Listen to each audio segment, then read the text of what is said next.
Ladies and gentlemen, I'm very pleased that I have the privilege to be tonight's moderator. Working on Zoom is new for me, so at least as a moderator, not only as a participant. So please bear with me if it's getting a bit rough. Let me give you the background for tonight's discussion. Achille Mbembe, a post-colonial researcher from Cameroon who's teaching in South Africa, was disinvited as an opening speaker for the Ruhr Triennale.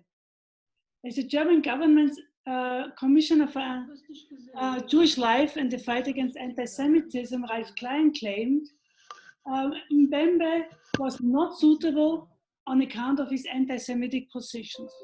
He accused Mbembe of relativizing the Holocaust and even to deny Israel the right of exist, and also of being a supporter of the BDS movement.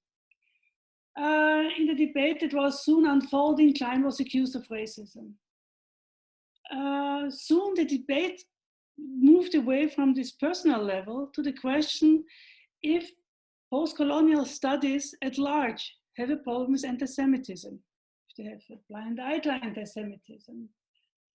And it seems there's no way of convergence between the two ways of arguing. However, tonight's debate is not going to be a continuation of this German debate. We are not going to discuss if Achille Mbembe is an anti-Semite or if Ralph Klein is a racist. What is interesting for us are the arguments around Zionism and post-colonialism, and the question why it is so difficult for representatives of both camps to talk to each other. Yes, why there's why such a discourse of suspicion going around, why there are so many accusations.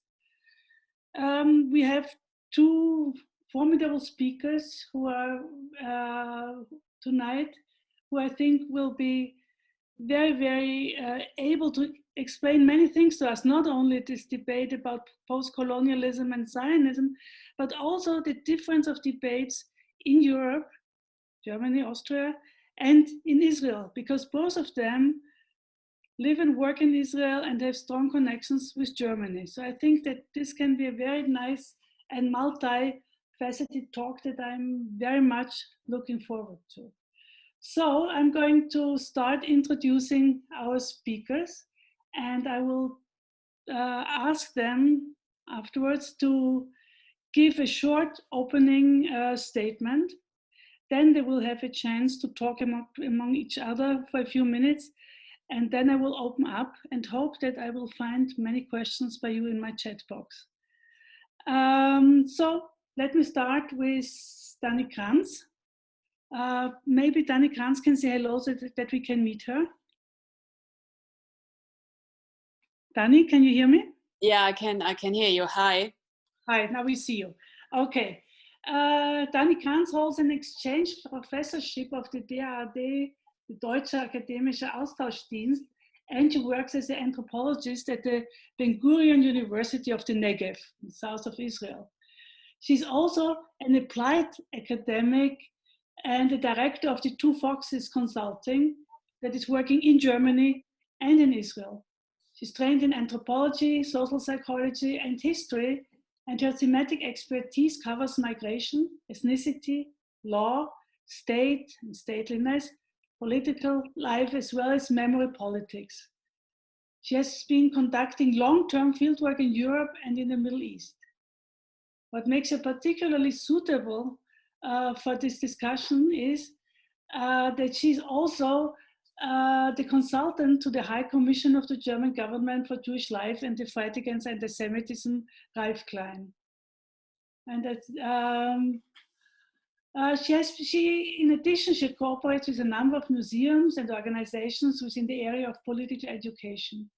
A current research project, Nuances of Otherness, Hospitality and Agency, Genesis and Genealogies of Moral Economies in post-1945 Germany, concerns negotiations, tensions, issues of empowerment, and transcultural agency between minorities and majorities. And I'm going to mention only one of her publications, and that's one that is forthcoming, the result also of a big project of hers called The Migration of Israeli Jews since 1990, which will come out this coming year. And now I invite Dani Kranz for her opening statement. Please, Dani.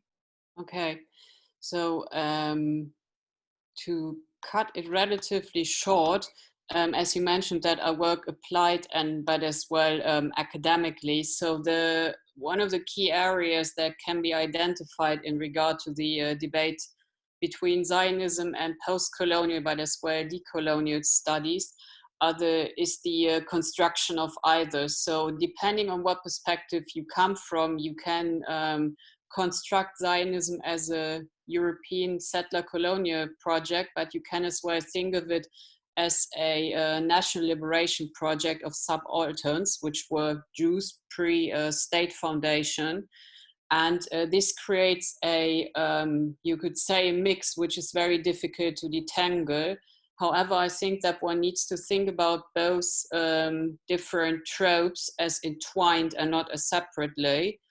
And I think in the public debate that had been that has been kind of missing, people were either swinging to one or to the other direction. What, from my perspective, missed are it's two concepts which are called very similarly: empathetic unsettling by Dominic Lacapra and unsettling empathy by Björn Krondorfer. Lacapra is a historian, while Krondorfer works in the area of conflict resolution. And what both of them try to do is to by way of understanding history and by way of understanding what we construct as heritage. And I think it's important to consider that generally we speak of constructions and of our interpretation to understand what is at stake underlyingly. Now, in regard to one of the issues which triggered the debate very heavily, which was the intervention of or the input of Felix Klein in the invitation or de-invitation, he acts within a specific German framework, and this German framework is guided by a resolution which passed the German Parliament in May 2019. Which stipulates that individuals or institutions or NGOs which are BDS affiliated cannot receive any funding. However, legally, the notion is rather in flux, because we're talking of a recommendation of the German Parliament. We're not talking about actual law. So, as a member of the German political establishment, that was pretty much his job to do what he did there. In how far this contributed to the debate, I think needs to be questioned, and it's a debate which is ongoing, because what as empiricists we can establish that if specific tropes of an argument are being marginalized, they just move to a different level, but they don't go away. So my key argument would be that to try to understand the other side and to work with either simulations or to work with conflict resolution tools, but that may be a resolution which tries to silence one side might not be the most promising way. Okay, I hand to Natan. Okay, so thank you very much, Dani. Let me introduce Natan first before I give him the floor or the screen, whatever. Our next speaker is Natan Sznaider, who is Professor of Sociology at the Academic College in Tel Aviv-Yafo. He holds a PhD in Sociology from Columbia University in the USA in 1993. He was lecturer of Sociology at the Hebrew University in Jerusalem. And since 1994, he is a professor of sociology at the Academic College of Tel Aviv, where he now has a full professorship. From 1998 to 1999, he was visiting professor at the Institute of Sociology at the University of Munich. He has published twice together with one of our board members, with Doron Rabinovich.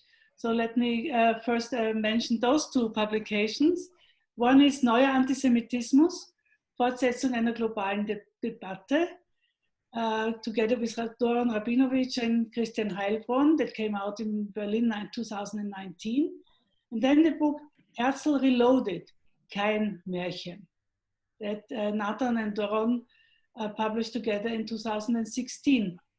Other publications are The Holocaust and Memory in the Global Age with Daniel Levy, that was published in Philadelphia in 2006, and Gesellschaft in Israel, eine Einführung in 10 Bilder, Berlin 2017.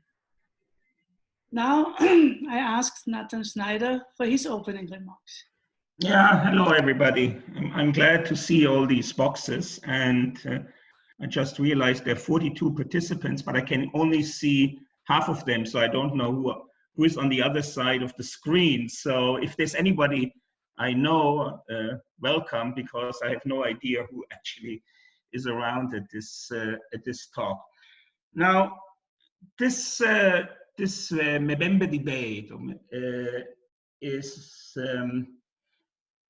in the beginning, when it started to happen in Germany, I was sort of like a little bit confused, asking myself, this is what's going on in the midst of the coronavirus crisis. This is what people are concerned, and it slowly became like much more intense than I thought it would be, and it was clear to me in the final analysis that it is part of what I would call like an atmosphere of morally charged politics.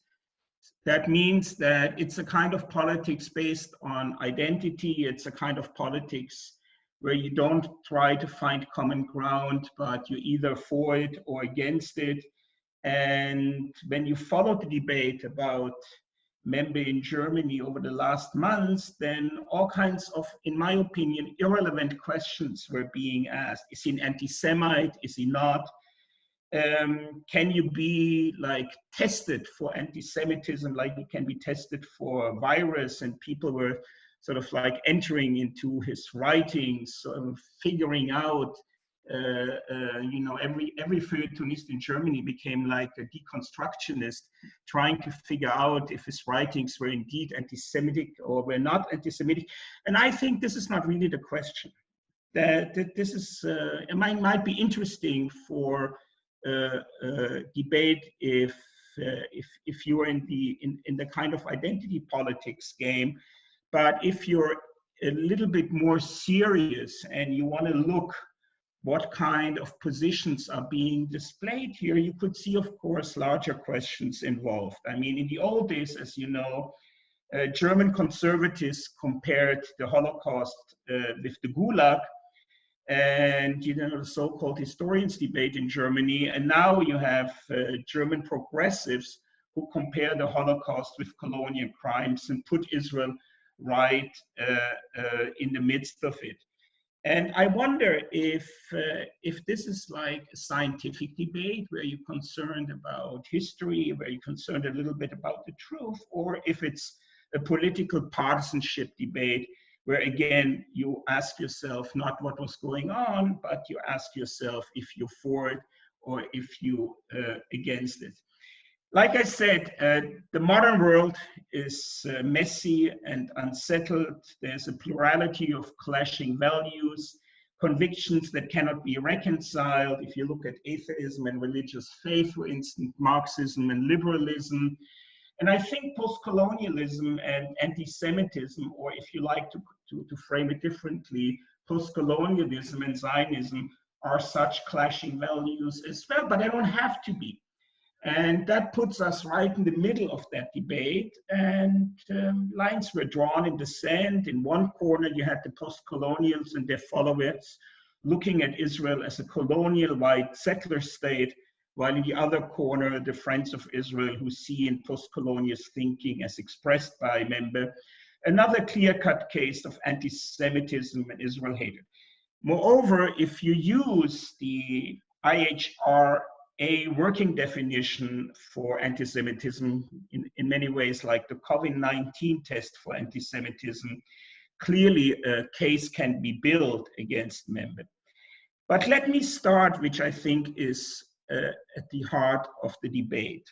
Let me start with the point that there are two great moral narratives of cruelty which exist, both with deep political consequences, and both seem to be on a collision course. There is a Western narrative, which centers on the Holocaust and the Gulag.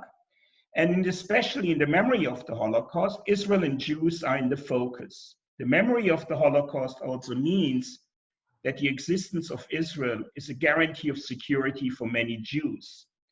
For decades, that was also consensus outside the Jewish world in the West. And Felix Klein, of course, in his professional capacity, not only shares that consensus, he has to share that consensus. That's his job. Others do not share this for taking granted assumption, and this is where the problem starts. Beyond the Atlantic world, these memories play a less important role. There, the atrocities of the West against the world that is outside the West are the center of thinking and politics. And the semantic markings are not the Holocaust, but colonialism and imperialism. And this is, of course, where Israel comes in. Not from the beginning, but especially from 1967 on. In the colonial narrative, Israelis are white settlers, and Israel is a settler society that subjugates the indigenous population and becomes a henchman for the West. I don't think that historically you can separate these two moral narratives of colonialism / imperialism on the one hand, and let's say the Holocaust on the other hand. They're linked historically and politically. And it was pointed out, I mean, in historical and philosophical writing, right after the war, if you think of Hannah Arendt and her Elements and Origins of Totalitarian Rule in 1951, she already pointed to the connections.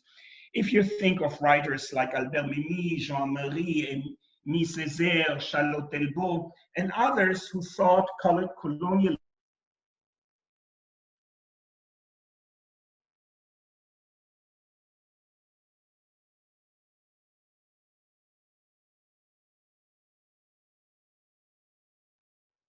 constitution of Jewish political sovereignty complicated this process of a joint reading of these two narratives. And when I say joint reading, I'm not talking about dialogical memory as it is now proposed by some of the incorporating the trauma of the other in your approach. I'm not concerned with that. I'm talking politics here, not group therapy. The establishment of the State of Israel changed the terms of the debate. In Israel, Jews have become a majority, and with it, they have become white. And this did not jive anymore with the post-colonial mindset. The concept of sovereignty of the Israeli state clearly questioned the Jewish vision of life in the diaspora. And this is where criticism of Israel begins, as a European, ethno-national, if not a colonial project. It's a criticism of Jewish political sovereignty, as post-colonials have a principal problem with political sovereignty. In addition, it's also criticism of the Zionist violent seizure of the land, because post-colonials also have a problem with violence. Thus, the reason for the troubled stance of many post-colonial theorists toward a minority Jewish history took three main political forms: the history of Jews as part of the colonial project, the particular history of Zionism, and the contemporary cultural conflict between what you can call whitened American Jews and African Americans, which in turn has an enormous impact on American politics in the universities. Now, I have more to say, but I want to stop here maybe and give the ball back to Dani or to the audience, and then we can play a little bit of ping pong here. Thanks. Thank you, Natan. Yes, Dani, floor is yours. I mean, the notion of Jews as whites is a rather interesting one, because if we look around us in Israel, the majority of the Israeli Jewish citizens is actually comes from post-colonial context, because they do not come from Europe. So I think the notion of white and power is one which which we need to consider, and in how far the settler colonialism does historically represent the realities which we find now in the country, because the European settlement projects or the colonial European settlement projects were run by European majorities, of which Jews are not part.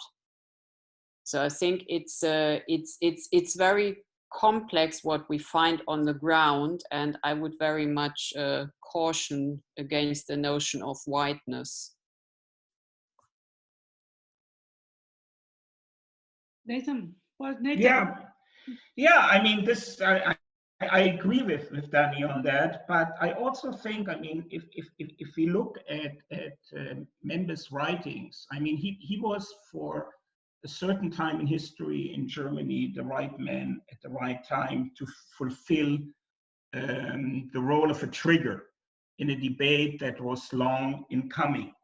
And I think it is a revival of the historians' debate under different signs. While the historians' debate was a debate where German conservatives attacked, let's say, a German liberal consensus about the uniqueness of the Holocaust, what you have now is that you have people from a more leftist and progressive corner attacking the uniqueness of the Holocaust against the more conservative milieu.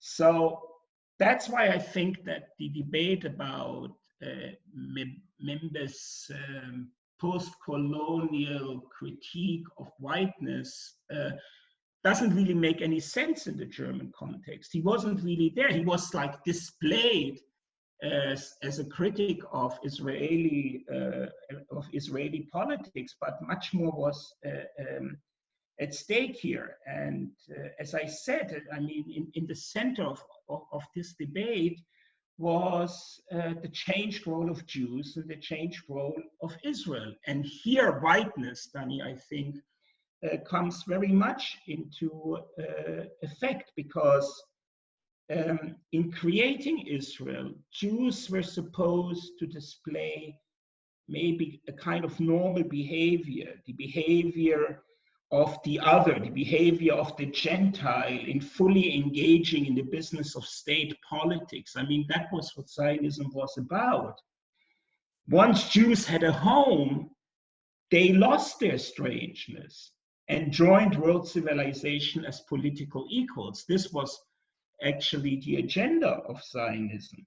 But for many outside and also, of course, inside Israel, there is still the expectation that Jews should have acted better, more nobly than Europeans and others on account of their past, on account of their so-called non-white past, that they should have avoided chauvinism and militarism.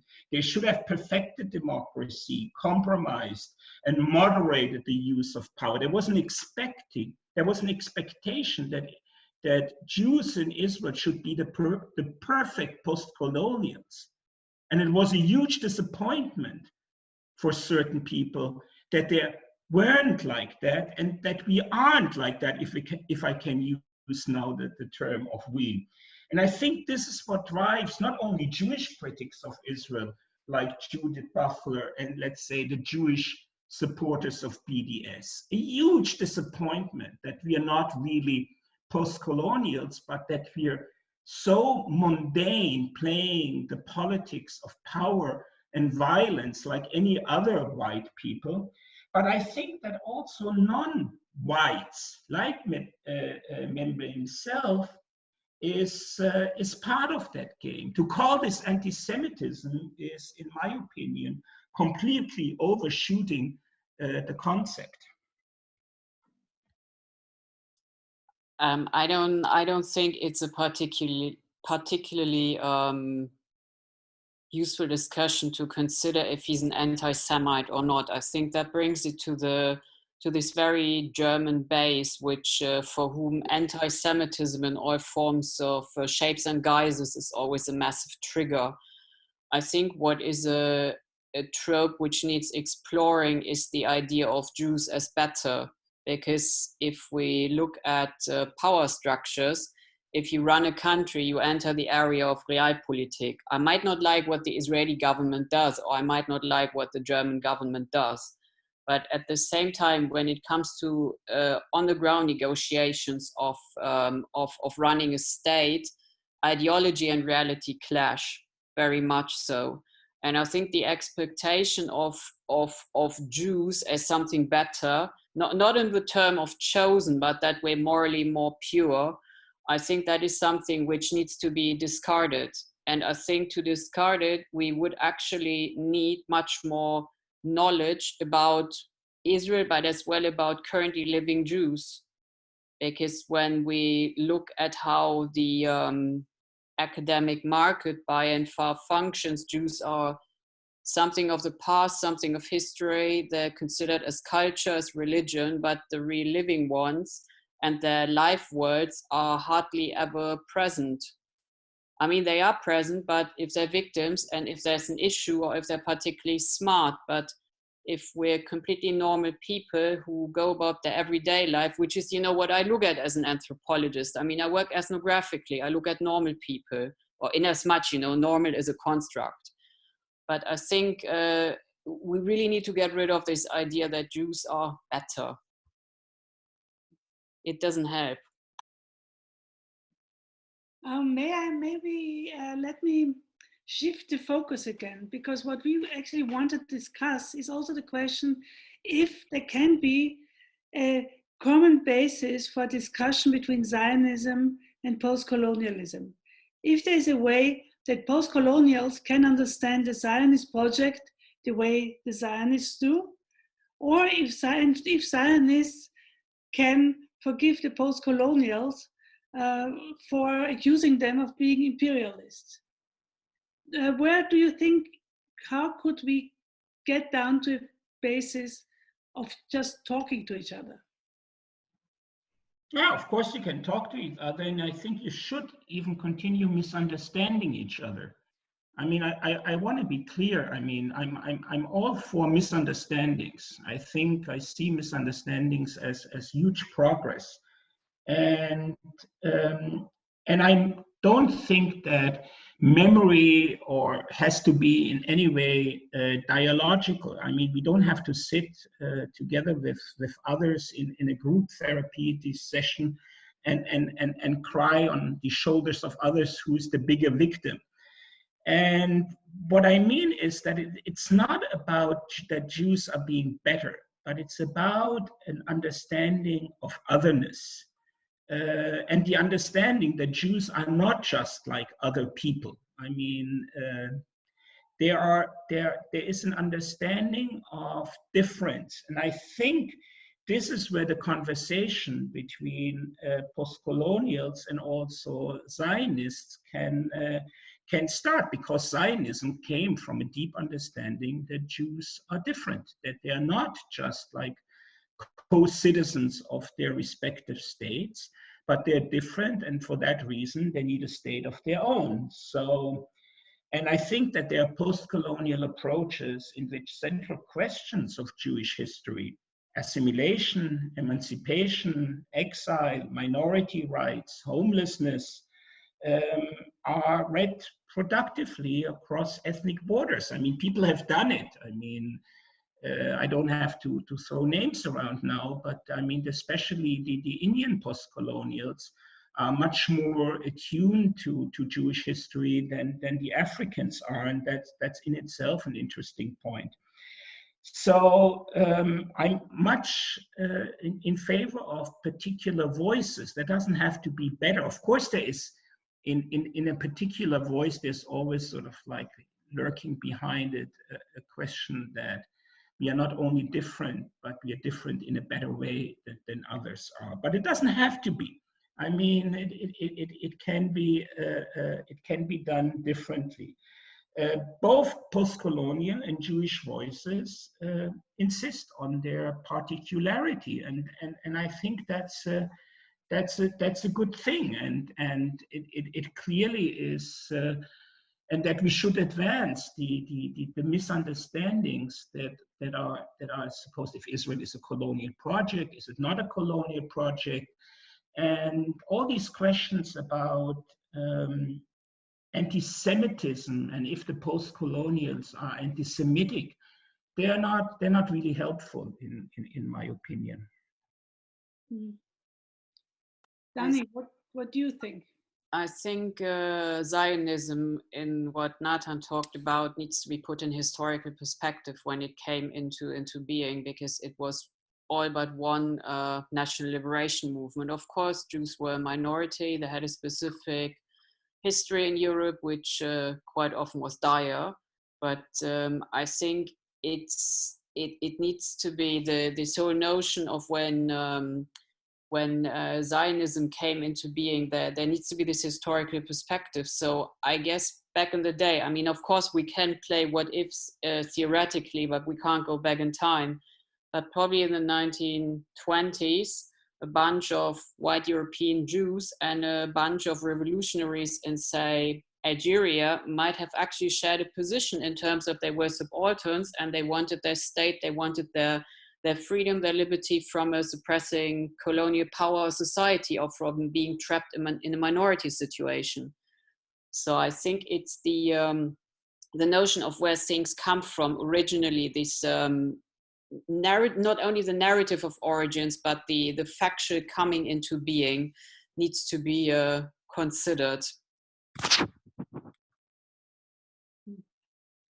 Okay, thank you. We have a few questions here, and as there are not too many questions, I think I can ask the persons to ask them themselves. So please, Gil Schochert, unmute yourself and ask your question. Yes, thank you. The question goes primarily to Natan Sznaider, and I was wondering your sentence that we're talking politics, not group therapy, kind of stuck with me. As a historian, I don't think I'm not specifically thinking of group therapy, but I do think of, as Dani Kranz said it, putting things in historical perspective. And I think to this idea, it is crucial to actually try to kind of complicate historical narratives and try to get out of these binary logics of Zionist history, post-colonial history as things that are basically so separate. So my question actually that relates to this isn't it actually important to reassess the historical entanglements between Jewish and Zionist history and also post-colonial history to see if there is some common ground for shared historical space without necessarily resorting to a sort of group therapy, but rather actually becoming more aware of maybe hidden entanglements that actually just don't figure in debates as we just saw them in Germany in the last weeks. Thank you. Yeah, I would agree with you on that. Of course, you can look at shared historical positions. I don't think they're helpful now. They're helpful for historians. They're helpful for political scientists and historians. They're not helpful for the identity politics that is going around. So I think what you're suggesting, and I would definitely agree with you, that you separate identity politics from academic endeavors. And the problem in today's academia is that they're completely mixed up. So you have to separate them out. I mean, it's like, I'm a big fan of Max Weber and his lecture on science as a vocation, where he said, you can use your words as swords, where you beat your enemy, and you can use your words as plowshares, where you sort of like research the earth in an epistemological way. One is the tool of the political partisan, and the other is the tool of the scientist. And I think we need to keep that in mind, because the problem is that post-colonialism is also based on a critique of the rationality of science. They have pushed into the direction of identity politics. And the problem with identity politics is the same problem as with the urge for equality. It can never be satisfied. Identity politics can never be satisfied. It is always based on more. It is always based on exclusivity. It is always based on beating up on others. So what you're actually suggesting, and this is why I said that we need to talk about these questions in a more political way, Gil, is that we need to see them actually as political, historical questions, and not questions of like shared trauma and shared history, and this really weird notion that is going around now in Germany about dialogical memory. Because memory is not dialogical. People can talk to each other, of course. The moment they start talking about their identities, they misunderstand each other. And I think this is a good thing. But the idea that we can sit down and have a dialogue and, you were victims and I was a victim and let's all celebrate our joint victimhood against others, this is not political thinking. This is what I mean by group therapy and the discourse of trauma, sort of like trauma sneaking into political discourse. Thank you. The next one I would like to invite to ask his question is Mitch Ash.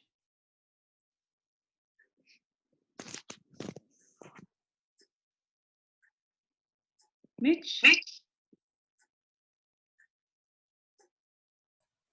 Now the mic is on. Also, thank you very much. Hello, Natan. We met many years ago in Berlin. I hope you remember that. It was a great pleasure then, and it's a great pleasure to see you again now. Hello also to Dani. I must confess, if I need to confess, that I am a historian, but that's not really the point here. The point is that I think these distinctions between history as being somewhere over there and politics or post-colonial discourse or anthropology as being somehow here are mistaken. History doesn't die. History lives. History continues to live in all of these discussions in multiple ways, even though the people involved may not necessarily agree with how I would, what I mean when I say what I just said. It's simply not possible to offload the historical past. It doesn't work like that. What does happen is that constructions of history play a role in the political debate. And these constructions of history may or may not have anything whatsoever to do with what actually historians find out when they study the past. And most of the time they have very little to do with what historians have found out. And that's where Natan is, of course, quite right when he distinguishes between what scholarship does and what politics does. This is, of course, true.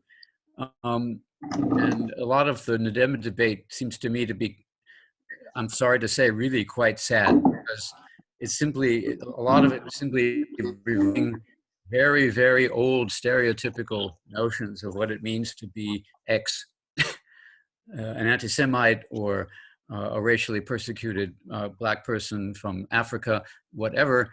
And many of the German participants in the debate seem to me to have bought into a really unbelievably primitive notion of all of these concepts, and simply not paying attention to what is actually going on the ground, either in Israel or in post-colonial societies. The great service of post-colonialism is to point to the simple fact that many citizens or people from the colonized countries now live in Europe, and that this has meaning and significance for Europe. And that was a fundamental insight and an extremely important point that still needs to be unpacked in great detail. Of course, this is true of Israel as well now, as Dani can probably tell us much more about than she has so far. Not that Israel is necessarily, quote, European, unquote, but there is a post-colonial dimension to Israeli society. And that's extremely important to point out. I'm thinking here mainly of the Ethiopian Jews, but there are many other examples. she was thinking, I suspect, of the people from Africa and Iraq, who are now such a large percentage of the Israeli population. All of that is very meaningful and important, but the German debate seems to me to have absolutely nothing to do with what's going on in Israel, but rather a lot to do with Germans' desire to glue themselves to really old-fashioned stereotypes about how to conduct these conversations, including, for example, the idea that you can actually test for anti-Semitism, as Natan pointed out. This is simply nonsense. It's really quite foolish. And I don't really understand. I really find it difficult to understand why otherwise intelligent Germans descend to such low levels of discourse. I think there is a, what you could see, it was a very emotional debate. So it was less about politics, and I agree with you, it was less about Israel. It was about German desires and issues of otherness, and trying to grapple with issues which effectively had very little to do with Israel, with Jews, with whatever was going on. It was about who can say their opinion, which perspectives are acceptable publicly, which perspectives can be supported by official funds, by state funding. Because it's a misnomer that BDS is illegal in Germany. It's not. It just does not receive state funding, because you can have an opinion whatever you want. It's shielded by basic law. So you always have freedom of opinion. But obviously, if the German state completely disagrees with this political trope, then they will axe the funding. I mean, I might or might not agree with that, but this is simply how the parliamentary system, or how this resolution works. Now, in regard to the debate that you said was driven by stereotypes and by binaries, I agree. I think it was, and I think what it revealed was, at least, to me as somebody who works empirically in both societies, in German and in Israeli society. I mean, focusing on the German side, there's a catastrophic lack of knowledge, of factual knowledge. And there's as well a catastrophic lack of knowing Jewish history, because it's only very few bits of Jewish history which came through in this debate. And I mean, the knowledge of Israel is about as patchy. I mean, what surprised me is how much attention these at times very one-sided, very not particularly advanced articles and depictions received, and I think it got even worse in the social media. I mean, there was the debate. It was anger-driven. It was desperation-driven in terms of hammering a point across.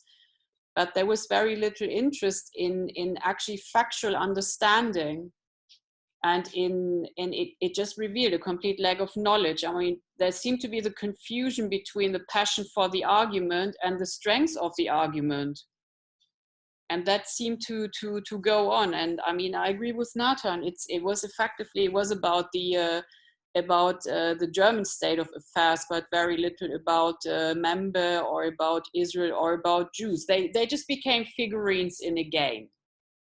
And it seemed to me some of them didn't quite get that, including member. I mean, I was surprised when he demanded an apology by the High Commissioner, which he did not receive, because at that point in time, it reminded me of chivalry from like the 18th century. I just found the level of debate at times shockingly low, and the ad hominem were unnecessary. I mean, this is not how you conduct a debate, because you might fully disagree with your opponent, if we might call him or her thus. I completely agree with Kenneth Stern, who used to be an attorney for the AJC and who's now the director of the Center of Hate Studies at Bard College. He argues in his book, The Conflict About the Conflict, Israel-Palestine on American Campuses, about an open to face whoever it is and to have an open debate, and to not shut down debate, and to hear out perspectives and to counter with arguments, but not with emotions. I completely agree with him, but I think, we are miles, if not galaxies away from that in Germany right now. Thank you, Dani. I now have a question from Chava Burgaya, and she has a question to you, Dani. Chava, please unmute yourself. I hope you can hear me because I have a very unstable connection, but I hope you hear. Do you hear me? Well, yes. Okay. I think that when you call Zionism, when you call Zionism post-colonialism, which is a negative issue, Zionism is a part of Jewish identity. If you deny this identity, you violate the human rights of those Jews who are Zionists. And I see no reason why these Jews, why you want to talk with people that you deny your human rights. I wouldn't talk to them. I'm sorry, and they distort the facts and they distort the history of the Jews. I'm not a historian, but this is how I see it. I mean, you don't have to talk to them if you don't want to.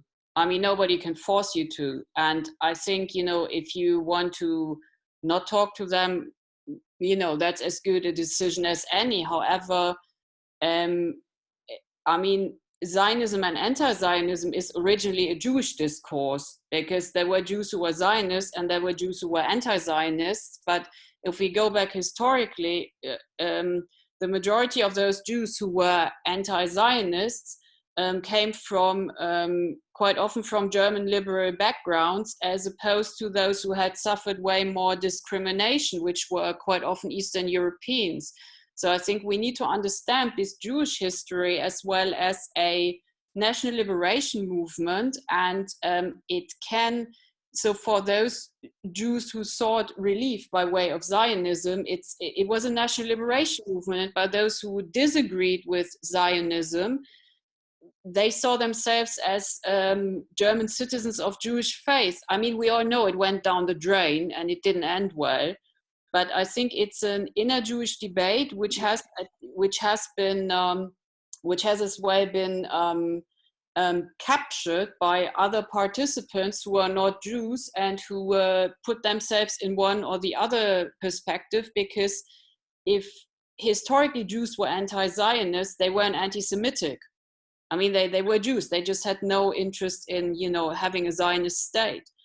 But in current terms, anti-Zionists tend to be more often people who are post-colonialists and who are non-Jews. So we see a shift in the debate.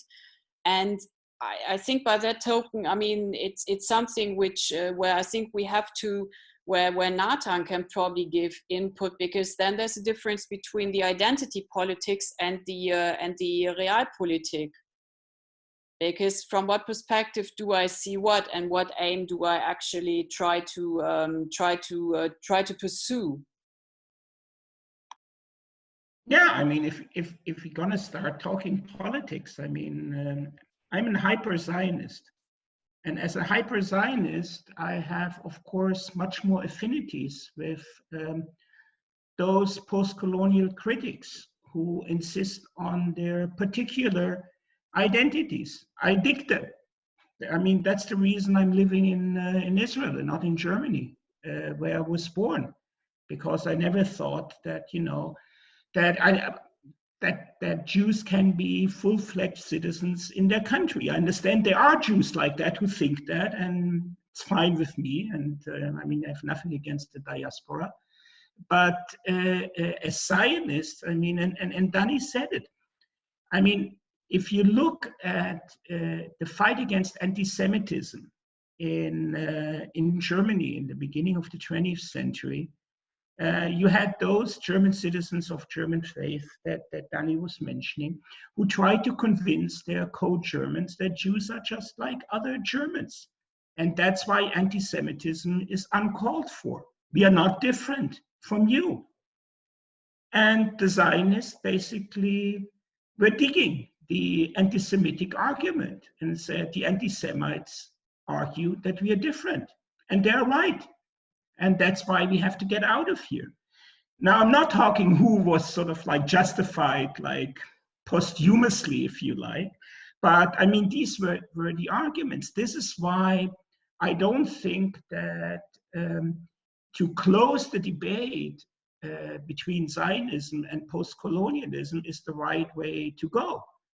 And there are these like common features of particularist history, only that they have sort of like they have parted ways, as the title of one of the books of Judith Butler is. I mean, it's like when she talks about the Jewish diaspora experience and Jewish Zionist experience. And I think that she is wrong in that way, that we Zionists are much more closer to the post-colonial perspective than she might give credit for. And this is what I think should have been part of the member debate as well, which it wasn't. And I agree with Mitch that this debate was so utterly uninformed on every level. I mean, historically, sociologically, politically,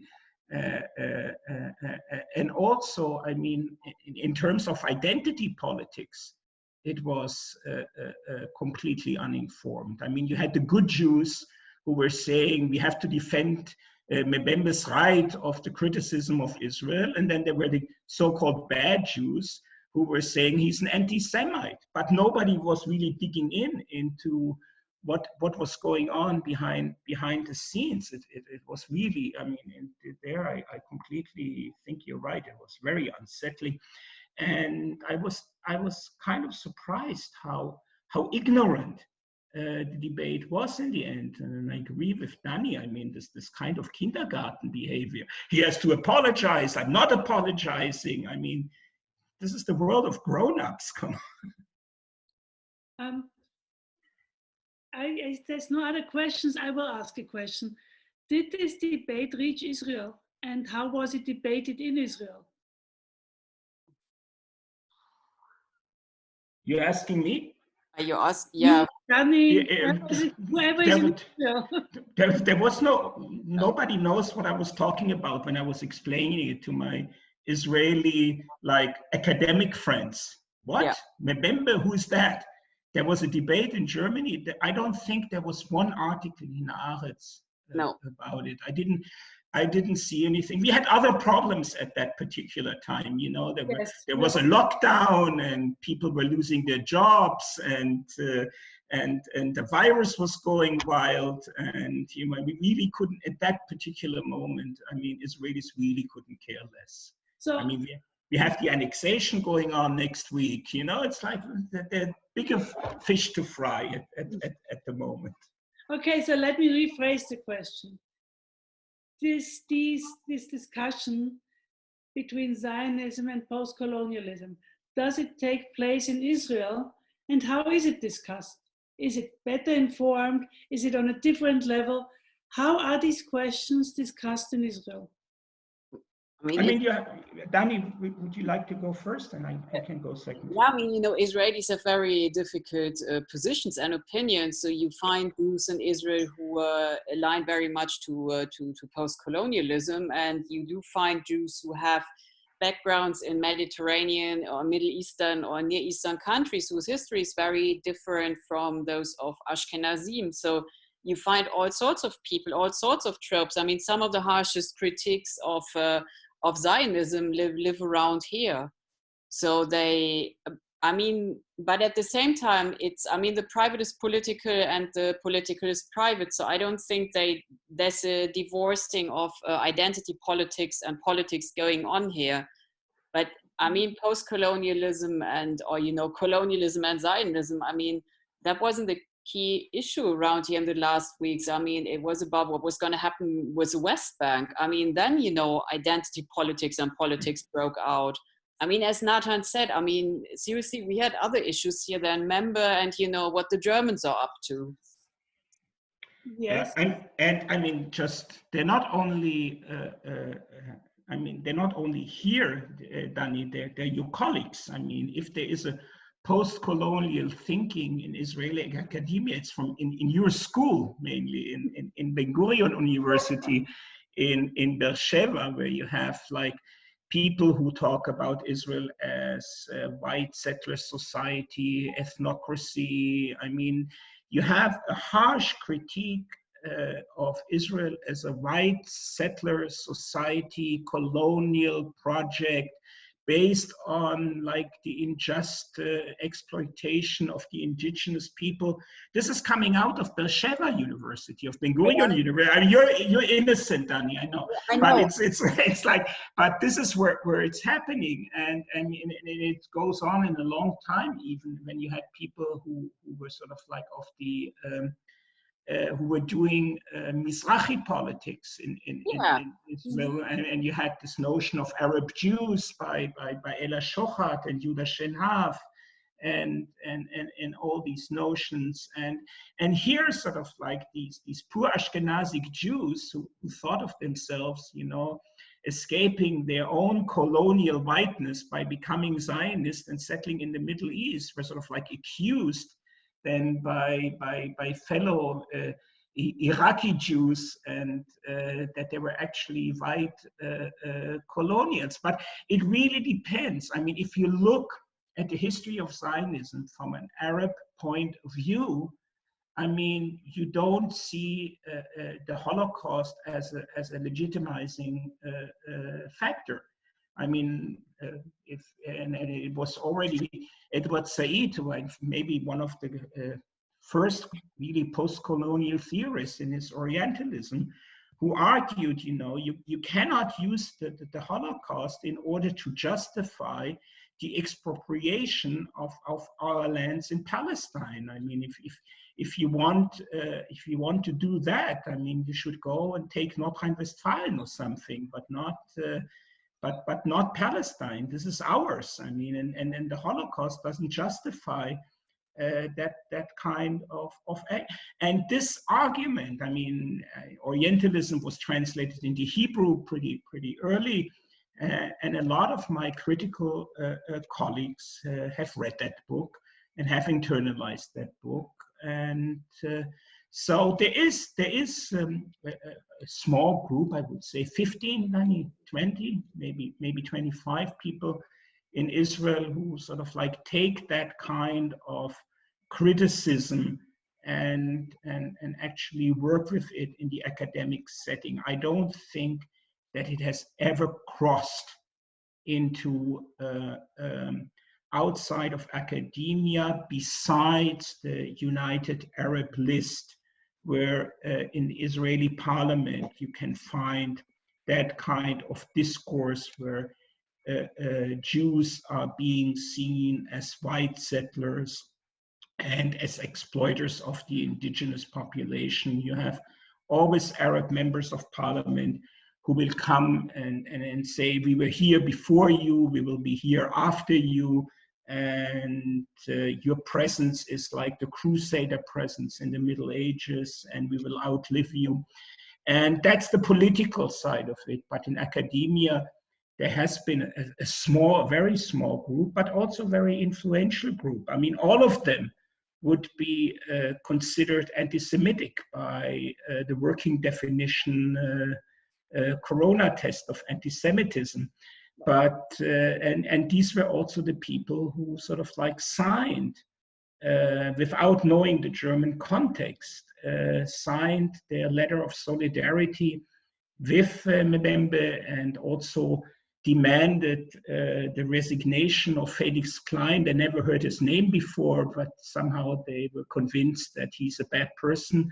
But because they didn't know the German context, but they came from their own kind of, I would say, hyper-Zionist conviction that Israel is a hyper superpower and a colonial project and all that. I mean, that post-Zionism is actually nothing else but a kind of hyper-Zionist way of looking at Israel, because you take sovereignty totally taken for granted. So this is also why they need to disconnect from Jewish history and all. And it's not really difficult for them, because they're really very typical Israelis, and a sign of the victory of Zionism that Zionism wanted to do, normalize Jewish existence. So it's all very complicated somehow. But I mean, my wonderful colleagues who you mentioned, some of them I agree with, others less so. I mean, they do social analysis. And I mean, when we look at, the notion of ethnocracy, I mean, this is an ethno-nationalistically based state. I'm not saying it's good or it's bad. It's simply how the structure is built. Then you put in specific legalese and you try to build something on it. So it's, it is what it is. So I think it's fine to analyze. And I do agree with you as well. I mean, if the Zionist enterprise had not been successful, they would not be able to do what they're doing. And if we, because you mentioned Edward Said and Orientalism, I mean, whatever is written comes from a specific perspective. And his perspective is that of a Palestinian who clearly asks, what the hell are you doing here? Why can't you go back where you come from? I think it's a fair question to ask, but at the same time, you can say, going back to Europe post-Shoah was for most Jews not exactly the option, because anti-Semitism was still around, or it is still around, and in much more violent forms. So a very significant part of the Israeli population who came to Israel as survivors, I mean, it wasn't big ideology. These people wanted to survive and they couldn't and wouldn't go back to where they came from. So, one has to consider that as well, that they came from probably the most hostile environment possible. So I think, I think it's always important to bear all of these perspectives in mind and then, make clear what perspective one shares themselves. And as I come from anthropology, I don't mind talking autobiographically, because I come from somewhere as well. And I, from my work in Germany with the government, but as well at times with historians, they find that bewildering, not to say very unprofessional. And I think it's important. We come from somewhere. I mean, you have a reason why you're here. I have a reason why, why I'm here. Other people have reasons why they don't want to be here, or why they want to come here, or why they're ambiguous. And we have to reflect on that. Thank you. Doron, you have a question. Doron Rabinovich. Yes, hello. First of all, thank you very much for this very interesting discussion. Natan and Dr. Kranz. I want to speak about the contexts, because we all agree that context is everything. There is a problem that I want to touch, and that is I speak about the unique symbol that Israel is, and this is not because Israel is an imperialist or colonial project. I mean, there are also other projects, Western or non-Western projects, which are imperialist and colonial too. The interesting point is that we see that the uniqueness of the state of Israel as the promised land for one side, and as the most evil country for the others, that this symbol, this uniqueness functions, and it does not only work in the German context and not only work in the British context. It's not something that is only discussed in the European context. This is the new thing. We see that Israel, Zionism, and Jewish nationalism became the symbol of evil not only in an European context. And so we've heard now, and I agree that the German discussion has not a lot to do with Israel and Palestine, and that the Israeli discussion has not a lot to do with the German context. But I ask if Bembe's standpoint has much to do with the factual situation in Israel or Palestine, and I do not think so. And isn't it interesting, an interesting development, that the inner Jewish politics, as Natan also mentioned, between the diaspora and the Zionist standpoint became the battleground for a global discussion. And it reminds me, and I asked you if it reminds you too, of the old religious constellation. Just just as the Jewish discussion between Pharisees and the new and first Christian Jews. I do think there's a definite religious element, because it's the only Jewish state, whereas we have several Muslim and several Christian dominated state. However, what I don't know, where I can't, you know, where what I can't answer is if India as the only Hindu majority state and Japan as the only Shinto majority state, if they're perceived in a comparable light in a different cultural configuration, because I don't speak Hindi, I don't speak Japanese, so I'm careful on that one. But I mean, when you look at the three monotheistic religions, yes, definitely there's a religious issue there, and Israel is separated out by being the only Jewish state. I guess if we had two or more, it would be different. Natan, do you want to say something? Yeah. I mean, one can, of course, I mean, look at this a little bit under the aspect of supersessionism. I mean, post-colonialism had sort of like to distinguish itself from its Jewish roots in many ways, the same way, and you can say as the New Testament had to distinguish itself from the so-called Old Testament. And if you look at the concept of post-colonialism, I mean, what's post in it, and that there are some parallels, of course, to the debates between the New Testament and the Old Testament in Christian thinking. But yes, I mean, that's definitely a theological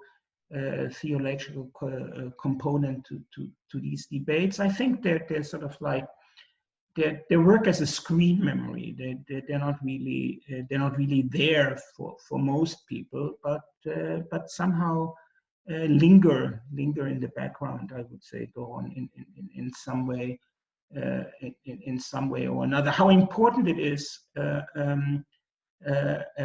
we don't really know. I mean, you can always say that Israel is singled out as a Jewish state because Jews are singled out as a people in a certain cultural frame. But then you kind of like go back and fall back to these kind of notions of eternal anti-Semitism, which don't explain anything. I mean, why is there anti-Semitism? Because they're anti-Semites. And why are there anti-Semites? Because there's anti-Semitism. And nothing is really explained by that kind of circular thinking. But yes, I mean, we can throw that in as part of the explanation. I mean, it doesn't hurt. The next person I would invite to ask a question is Nela. Is Nela still there? Wait a second. Nela, can you unmute yourself? Otherwise, Noelle, we could read the question. Maybe Nela doesn't have audio. Yes, I will do that. She has a short follow-up question to Natan Sznaider. Can you give examples of how the debate was uninformed, ignored content-wise, and then, okay, that's it. How was the German debate uninformed? That's a tough one actually to answer in 2 minutes, because most of the articles that you could read was about the anti-Semitism of Mbembe or his non-anti-Semitic. It was the testing. I mean, what people did, they were digging into his writings, and he has written a preface to a book called Apartheid and Israel, where he sort of like said in the preface that the occupation of Palestine is the biggest moral scandal of our century, which of course is a problematic century, and people have quoted that sentence all the time in order to prove. I mean, that's the point. I mean, you had to prove that he was an anti-Semite? And how can you prove that someone is an anti-Semite if that same person is saying of himself that he's not an anti-Semite? So what you had is that kind of rhetoric of suspicion.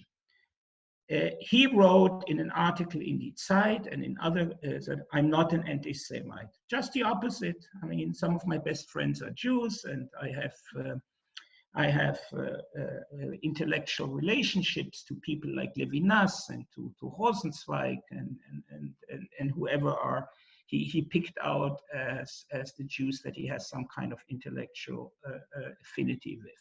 So to say I'm an anti-Semite is scandalous slander. Now, then came the other deconstructionist and said, but you wrote that Israel is the biggest, not Israel, that the occupation of Palestine is the biggest moral scandal of the 20th century.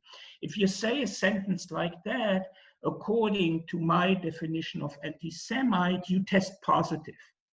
You are an anti-Semite. And then the other side said, but he's not an anti-Semite, he's a critic of Israel, and it's legitimate to criticize Israel. And then our Israeli colleagues jumped into the boat and said, yes, of course it's legitimate to criticize Israel. We do it as well, and why shouldn't do it? And this is why I think the discussion was uninformed, because there wasn't actually a debate about post-colonialism and Zionism in almost none of the contributions. It was contributions about identity. They were constitutions about morally charged politics. I mean, it reminded a little bit of what later happened in other contexts where people were storming statues. I mean, this is not politics. This is sort of like morally charged identity politics. I tear down your statue, you tear down my statue. Was Kant a racist? Should we tear down his statue? I mean, you have that, and I think that the affinity between the debate in Germany about Member and the statue stormers, if you want to call them like that, is not. I think it's not by accident. I mean, they're connections, because this is the kind of the politics of exclusivity, and people who think that if they tear down a statue that they save the world, that this is the meaning now of anti-racist politics, is to tear down a statue. And if you want to be a good defender of Israel, you claim that someone like Member is an anti-Semite, because to say you're a critic of Israel, you cannot insult somebody with that. You are a critic of Israel. But if to say you're an anti-Semite, you're basically saying you're sick, you're infected by a virus. Everything you say is being affected by that virus called anti-Semitism. And it's what you call in German a Totschlagargument. You know, it's like it's a hammer argument. You know, what are you going to say? And then you have, no, I'm not, yes, you are, and yes, I'm not. And then you have that you have to apologize, I'm not apologizing. I mean, this was the level of debate. I mean, what you could see in Germany very clearly is that Germany did not grapple with its own colonial history, because there were loads of projections going on, and in particular the text, The Society of Enmity, which is the one where he refers to as, where he's talking about Israel-Palestine occupation, Israeli violence. When you read the text, I mean, I would say it's a very unbalanced text. So it argues clearly for one side, but it doesn't filter the other side in. And what came out is that Member he's no expert for the Middle East. And in as much, I think it was not really problematized besides by a couple of academics or by a couple of area studies experts, that somebody was trying to use his own grand theory in a specific context, but without actually paying due attention to empirical data. And that was kind of lost in the German debate. I mean, the Germans who contributed to the debate by and far were morally outraged. I mean, that's what it seemed to be, a big moral outrage, bordering a moral panic. This man from abroad is coming and he's saying things you can't say here, while others said, of course you can say them. It just turned into a tit for tat, which was deprived of content. I think I've got now the last question, so no more questions, but there are 3 left. So please, Sascha Munstein. Yeah, thank you very much for giving me the floor. So I have a theory of why a member is the way he is. I think it's very, there's a very common pattern that I keep observing. As far as I understand his standing in German society, especially in the past, he's this kind of typical Gutmensch intellectual, in the sense that he's against neoliberalism, and he's this post-colonial thinker, and he's also ethnically not German. So all these things are great, great attractive things for the left. And we know that the left has a long-standing tradition of anti-Semitism, which is often, and maybe you have a view on that, which is often somehow unconscious or pre-conscious, perhaps. And then often it is also, nuanced in the beginning, but then sort of as a slippery slope, it becomes, more and more unreflected. So perhaps that is that is a sort of the reasoning why it might be, there might be some objectivity to the term anti-Semite. And so my question to you really is, it's a question, and it's a maybe a remark that picks up your coronavirus simile. So you have been already several times quoting this corona test of anti-Semitism. I would really what exactly that test is for you, or maybe on a more academic level. How would you actually explain to us? I mean, to me as a layman, as I'm not, I'm not steeped into this academic debate. How do you judge about this term anti-Semite? And is there a spectrum? Is there sort of a framework that you apply? That would be quite interesting. And while we are talking about the corona test of anti-Semitism, maybe you also have an antibody test about anti-Semitism. Thank you. Yes, Natan.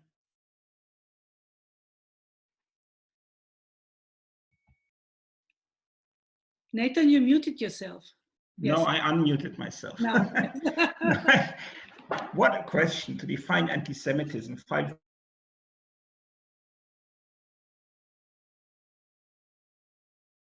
And that definition for our book, anti-Semitism means hating the Jews more than necessary. I think that's fine with me as a definition. As a sociologist and academic, I would say there is no academic definition of anti-Semitism. I would even go as far as to say that the working definition of anti-Semitism doesn't hold water. It's not a definition that can be worked with and academically. It's a political definition. If you're against Israel, you're defined an anti-Semite. Okay, I can live with that. As an Israeli, I can live with that. As a citizen of Israel, I can dig that definition. But as an academic, I think it's useless. As are other definitions of anti-Semitism, because I think that anti-Semitism is much more about a feeling and about a sentiment. If you ask Jews in Germany today, 70 to 80% say that they have experienced anti-Semitism in the last year or in the last 2 years. Now, you're not going to argue with them that you're imagining it. No, they have experienced in their own perception anti-Semitism, because anti-Semitism is much more a kind of experience. If people go and want to shoot Jews as they've done it, then you have much clearer evidence that someone was motivated, let's say, by anti-Semitism. But on the other hand, if you say anti-Semites are only people who want to shoot Jews, who actually shoot Jews in synagogues, then you have very few anti-Semites. You can start academically to deconstruct it. You can talk about social anti-Semitism, you can talk about political anti-Semitism. You can say that people have the right to choose their friends, and people who say, I don't want to have Jews as my friends, this is not anti-Semitism, but it's a choice of a free person who wants to have friends who are not Jews and who wants to argue with them. But if a state says that Jews cannot be judges or policemen or policewomen or academics, then you have like a state who is very openly anti-Semitic, and you don't have many states anymore who have on the books clear-cut anti-Jewish measurements. So you're swimming when it comes to definition of anti-Semitism, and I think that kind of not being clear about it, what it means, was so clear in the debate about Mbembe that you couldn't really figure out, was he one, was he not one, how can I establish that he was one, and all that. But Dani, who is like the academic advisor to the Antisemitismusbeauftragte in Germany, she probably knows much better than I do what anti-Semitism means or how it can be defined. Otherwise, how can you have a Beauftragte for something you cannot define? Yeah, that's a very good question. I mean, one of the key issues that I've been dealing with in the past 2 weeks is how these definitions are actually applicable, because the IHRA definition has received new criticism. Legally, as Natan said correctly, it doesn't really hold. The BDS, what is always called the anti-BDS resolution, is actually only a recommendation of the German government, which should be followed, but at the same time, if you don't follow it, you don't. Because you have freedom of opinion, which is then, which is heavily protected by basic law, so it's a constitutional right. If I resent Jews, if I'm an anti-Semite personally, it's my right of opinion. I mean, it's just the question when it becomes applicable and when we try to grapple with it as well legally, because on that part of my work, I do a lot of legal anthropology, and I seem to spend most of my days these days talking to lawyers. The question is when how far does the basic law go, and where does criminal code start? Where does incitement start? So if somebody like Member defines Israel as if he singles out this particular state and defines it as particularly cruel, then it's a question if he somehow incites hatred. The problem is that you can't really pursue it, because you would have to prove that if something happens, it happened because of what he said. So you see, it's you know, you walk in circles, and it's circles in the sand. So there is no sound definition. I mean, we have plenty of definitions of gruppenbezogene Menschenfeindlichkeit, which would be the resentment of human groups for whatever reason. We have loads of stuff in social psychology in terms of social groups, social categories. We can measure a lot of that stuff empirically, but in terms of working and applying, we don't have a standing definition. There is a participant with the number 0049 who's trying to ask a question. Are you still interested? So please ask your question.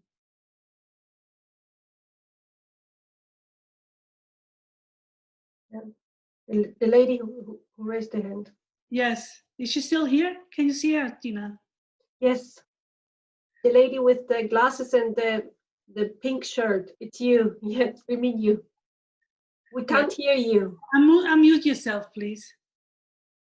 go to the mic on the left-hand corner and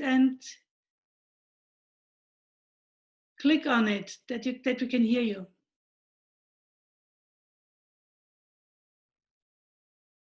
We can't hear you. We can't hear you yet. You can also unmute her, by the way. Barbara, can you unmute her? No, but I'm in favor of closing. Okay, can you? I think we should also think about our online viewers who watch it afterwards. We have only one more question. I promise you. Now we can hear you. Yes, now we can hear you. Okay. Well, I'm Elvira Grotzinger from Germany. I'm a Jew living here, and I'm an academic, and I'm very involved in the Memberg thing. And I'm co-working with Felix Klein, and I know the issue. I want to ask the question which bothers me the whole time. You try to answer it from different sides. Is an Israel-oriented anti-Semitism something for you as an academic category, or is it an imaginary thing? We're overreacting. Well, I'm also an Israeli, so I tend to overreact, but I see it as one of the modern forms of anti-Semitism. I'm not criticizing the Jews, but I'm criticizing Israel. Only in Germany, there is the term of Israel critique. Nowhere in the world and no other country has gained this honor. So what do you say about this if Membe, who calls Israelis Pharisees and refers to the New Testament, and then criticizes Israel as the biggest perpetrator and the worst thing in the world, so to speak. I'm quoting in this case the studies of Monika Schwarz-Friesel, who is an eminent anti-Semitism scholar in Germany, and she has pointed out a lot about Israel-oriented anti-Semitism. And it's a question for me to Natan Sznaider. Is it something you can cope with, or do you reject it as an academic category? I'm not sure I'm the right person to ask that question. Because if you're a citizen of a sovereign country which exercises out of necessity, not out of necessity, whatever you want to say, violence against another community, there's criticism for the exercise of violence, and you have to take as a citizen responsibility for it. Very clear. This responsibility does not apply for Jews who are not Israeli citizens. I want to make that pretty much clear. I can live with that criticism. So Membe says that the occupation of Palestine is the biggest moral outrage of the 20th century. Not a nice sentence, but this is what he said. Nothing what you said, but the occupation of Palestine is the biggest moral outrage of the 20th century. I would not agree with that sentence, but I can live with someone who uses that as a speech act against. My mother has always said, "So hat gesucht," so he said. And this is not something, you know, that I sort of like go into a deep freeze. Oh God, they criticize Israel. So they criticize Israel. We are a strong sovereign state. We can live with that criticism. Nothing will happen. Nothing will happen. I'm not sure. I'm sure. Not sure. No, because, you know, the thing with boycotting Israeli universities, colleagues, projects, anything, cultural projects, sportsmen, this is something which harms the country. and yeah, economy. you can't force people to like you. I agree with Natan on that. I mean, Yeah. as well, I mean, I'm an Israeli citizen. If they don't want to work with me, they don't. I can't force them. I can say, listen, wherever you come from, I mean, I'm pretty sure you have your own show going on, which might not be too great, but it's like, put it into perspective. What is the point of the boycott? Why are you, that is what, what I would do much more in terms of Israel-specific anti-Semitism, a specific brand of anti-Semitism. It's a specific discourse. It's a discourse within anti-Semitic discourses, but then it needs to be untangled. Mm-hmm. Okay, so let us please turn to our very, very last question. And it's Georg Bauer who's going to ask it. Hello, Yeah. Can you hear me? Can you hear me? Yes, please. Okay. My name is Georg Bauer. I'm a historian in human rights and democracy at the University of Vienna since recently. And I wanted to ask something about what Dani Kranz said in the very beginning, about which I found very, very well put, where you said that within the framework of post-colonialism, you can sort of have two very opposing narratives about Israel. You can have the one that, put it shortly, an oppressed people rises up and gets its own state, and you have the other version where you say that it is a European colonial project oppressing other people. And I wonder, and it's less a question or more a thought, and what you think about that. I think, isn't there possibly a third way of looking at it? Because I've had these debates a lot when I was doing my human rights masters a few years ago, and you can imagine that it was not the easiest task to be the lone defendant of Israel in the human rights masters. But nevertheless, even if I think that narrative of Israel being a European colonial project is easily dismantled and nonsense, but I think it's undeniable that at least there is a colonial aspect, in the sense that this area was, like many other areas around, so this is not singular to the Middle East, was first in this mandatory state of the League of Nations, and then it got into the United Nations system, and that was not sort of say, especially in the beginning, not an equal body, or an even less equal body as it is today. So during those years when immigration into Israel happened, and when the debates in the UN raged or were led about this area, you have certain powers in the world that were the leading powers and that had sort of a say about an area that you could say was not theirs. So even if I ever reject the narrative that Israel is a colonial project, I think there is at least an aspect of colonialism in the whole history and in the whole conflict that we cannot really fully deny. But please correct me if I have an error of thought somewhere there. I wouldn't deny it. I mean, there's a history of settling in the land. I mean, that's what the Yishuv was about. I mean, the Jewish population was very low, but there had been a steady Jewish presence, but most Jews didn't live around here. And they tried to build a state. There were pre-state settlements. I mean, it's nothing which I would deny. I mean, the land was bought by way of various means, but it's the increasing immigration of Jews caused conflict with the local existing population, which again, I don't find particularly surprising, because if a people which defines the place where they're buying up the property, where they're settling as their original homeland, but there is a population living there, they might not be too pleased with too many immigrants. I mean, it's something which we can see in Europe. I mean, of course, in a different shape, but at the same time, immigration causes conflict. So if it's early Jewish migration or any other migration, so that's pretty unsurprising to me.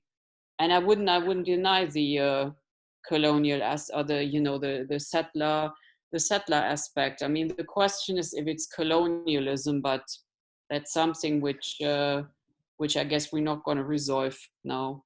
Yeah, sorry, but I maybe wasn't clear enough. But I didn't mean specifically that the way of Jews settling in mandatory Palestine, but rather that the world system and international law was set up within the framework of the League of Nations first, and then the United Nations, and the powers that were shaping these organizations and that were ruling over large parts of the world were not any powers, but they were the big powers, many of them colonial powers. So I rather mean that aspect. And if you look at the Balfour Declaration and things like that, and all these different periods of history that come into the legal debate about the coming of existence of the State of Israel, I rather mean this part as having a colonial aspect to the whole development in the mid-20th century and coming to being of Israel. You do need support from powers if you want to set something up. So I think it's there is that aspect, definitely. But then at the same time, these colonial powers, what else were they supposed to do? I mean, the UK or the US pretty much. I mean, the US weren't going to have all of those Jews who were stranded anywhere.